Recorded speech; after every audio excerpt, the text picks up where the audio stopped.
ओम श्री गणेशाय नमः। ज्येष्ठ कृष्ण गणेश चतुर्थी व्रत कथा अर्थात ज्येष्ठ मास के कृष्ण पक्ष की गणेश चतुर्थी व्रत कथा। दयादेव नामक ब्राह्मण की कथा। पार्वती जी ने पूछा कि हे पुत्र, ज्येष्ठ माह की चतुर्थी की किस तरह पूजा करनी चाहिए?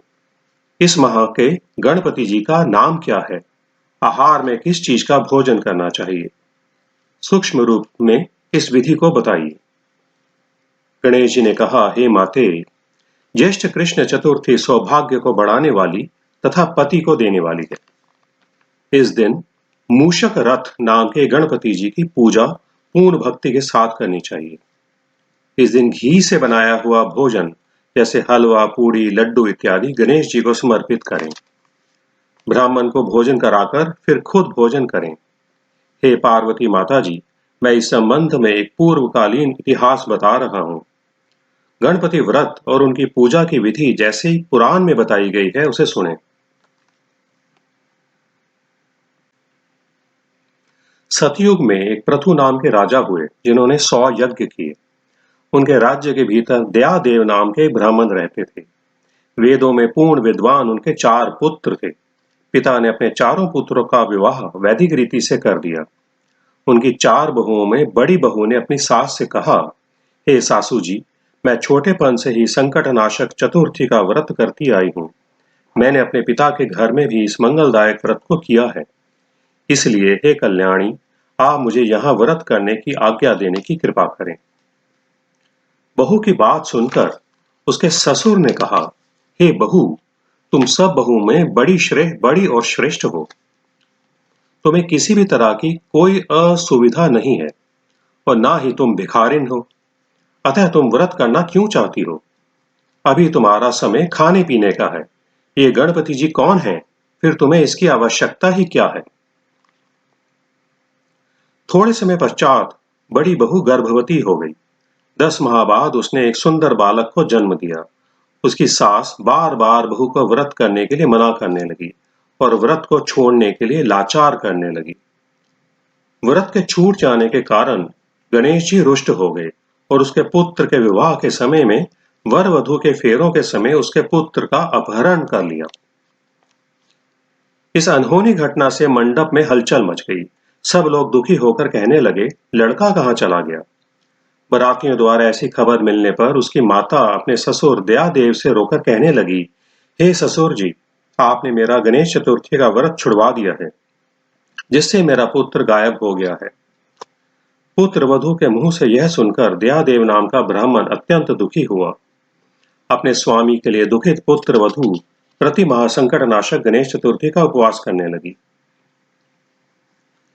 एक बार एक वेदों का जानने वाला दुर्बल ब्राह्मण भीख मांगने के लिए इस मृदुभाषिणी के घर आया। उसने कहा, हे पुत्री, मुझे भिक्षा में इतना भोजन दो जिससे कि मेरी भूख मिट जाए। उस धर्माचरण कन्या ने ब्राह्मण का विधिवत आदर सत्कार किया और उसको भर पेट भोजन कराने के पश्चात उसको वस्त्र आदि दी। कन्या के सेवा भाव से प्रसन्न होकर ब्राह्मण ने कहा, हे कल्याणी, हम तुम पर अति प्रसन्न हैं। तुम अपनी इच्छा अनुसार मुझसे वरदान मांग लो। मैं वेशधारी ब्राह्मण गणेश जी हूं और तुम्हारी श्रद्धा एवं प्रीति के फल स्वरूप ही यहाँ आया हूं।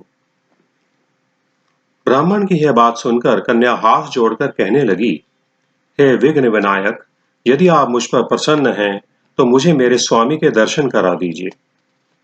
कन्या के ऐसा कहने पर गणेश जी ने उससे कहा कि हे उत्तम विचार वाली कन्या, जैसा तुम चाहती हो वैसा ही होगा। तुम्हारा स्वामी जल्दी ही तुम्हें मिल जाएगा। ऐसा कहकर गणेश जी वहीं अदृष्ट हो गए। उसी समय सोम शर्मा नाम का एक ब्राह्मण उस ब्राह्मण बालक को शहर में लाए। अपने पौत्र को देखकर दयादेव बहुत प्रसन्न हुए। बालक की माता खुशी से फूली ना समाई तथा संपूर्ण नगरवासी बहुत प्रसन्न हुए। बालक की माता ने अपने पुत्र को छाती से लगा लिया और कहने लगी, गणपति जी की कृपा से ही मैंने अपने अपहरण किए गए पुत्र को पाया है। उसे नए कपड़ों एवं गहनों से सजाया। दयादेव तो बार बार नतमस्तक होकर कहने लगे, हे द्विज श्रेष्ठ, आपकी कृपावश ही मैंने अपने खोए हुए पुत्र को पाया है। उन्होंने सोम शर्मा को स्वादिष्ट भोजन कराकर धोती दुपट्टे आदि से सुशोभित कर उन्हें गोदान दिया और पुनः मंडप बनाकर विधि पूर्वक विवाह का कार्य पूरा किया। इससे समस्त पुरवासी बहुत प्रसन्न हुए। वह भाग्यशालिनी कन्या अपने स्वामी को पाकर धन्य हो गई। ज्येष्ठ मास की कृष्ण पक्ष की चतुर्थी मनुष्यों की मनोकामना पूर्ण करती है। इस दिन स्त्री पुरुषों को एक दंत गणपति जी की पूजा करनी चाहिए। हे देवी, पहले कहे गए विधान के अनुसार भक्ति श्रद्धा युक्त जो मनुष्य इस व्रत एवं पूजन को करेंगे, उनकी समस्त कामनाएं पूरी होंगी। श्री कृष्ण जी कहते हैं, हे राजन युधिष्ठिर, भगवान गणपति जी के व्रत का यह महात्म्य है। अपने शत्रुओं का नाश करने हेतु आप भी इस व्रत को निश्चय ही कीजिए। ओम गणेशाय नमः।